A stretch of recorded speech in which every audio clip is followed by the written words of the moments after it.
Depuis le début de cette crise, la SORAS a joué un rôle très important, notamment dans la fourniture à la SONIDEP du gasoil en quantité. La première des choses qui a été faite, le ministre du pétrole a pris la décision d'arrêter l'export. La SORAS n'a jamais contesté cette idée parce qu'elle sait que le problème est sérieux. Nous avons automatiquement obtempéré et arrêté de faire l'export. La capacité maximale de production de la SORAS est de 22 000 barils jour. Jusqu'au début de l'année, en moyenne par jour, nous avons traité 18 000 barils jour, mais nous avons ramené ça à 21 000 barils jour. Donc la SORAS a augmenté la capacité maximale de production. Le rôle de la SORAS, c'est vraiment de tout faire pour assurer la disponibilité du produit. Et ça, nous le tenons. Malgré que ça fait 4 ans, la SORAS n'a pas fait de maintenance de certaines de ces infrastructures. La SORAS tient le coup en assurant cette production-là dans la sécurité. Tous les jours, nos agents travaillent d'arrache-pied pour garder la machine en marche, pour pouvoir assurer cela. Et je peux vous assurer que ce n'est pas une chose facile. Nous veillons au grain sur ce sujet. La SORAS a pris toutes les mesures et continue à garder le cap jusqu'à la maintenance qui est inéluctable et qui va intervenir dans 6 semaines.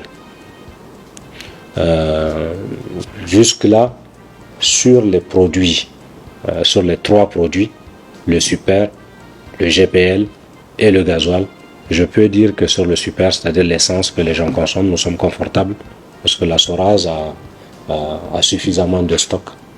La SONIDEP aussi en a.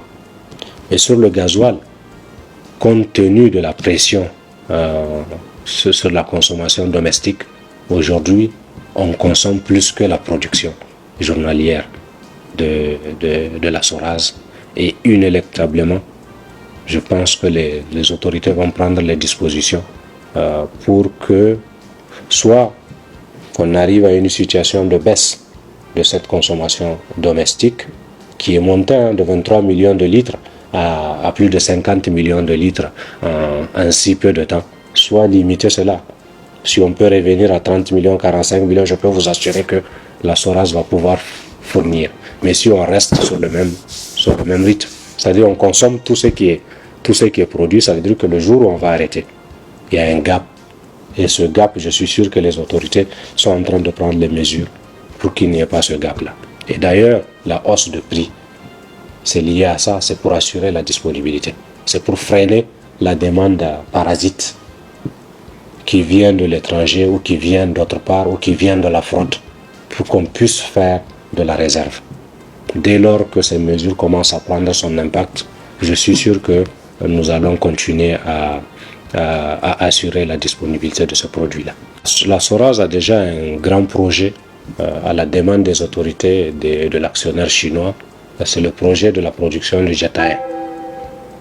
Le jet à air, c'est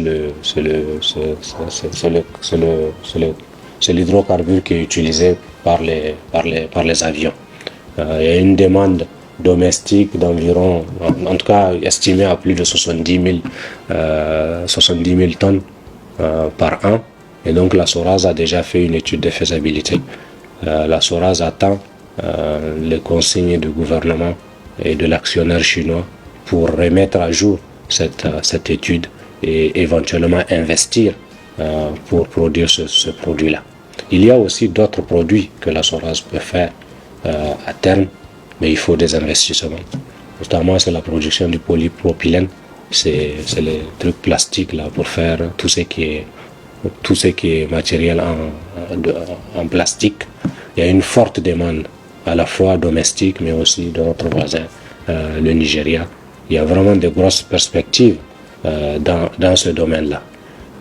Mais pour qu'on puisse être à l'aise, pour qu'on puisse envisager l'avenir en se disant qu'il va y avoir de bonnes externalités pour notre population, pour notre pays, il faut qu'on accélère ce qu'on appelle la nigérisation, là, le transfert de compétences. Il faut que les prochaines installations qui vont avoir lieu ça soit construit par des Nigériens, en collaboration bien entendu de nos partenaires, mais que déjà, lorsqu'on va installer par exemple l'unité de production du jet à air, que ça soit directement pilotable par des Nigériens. C'est comme ça que moi je vois l'avenir de notre société.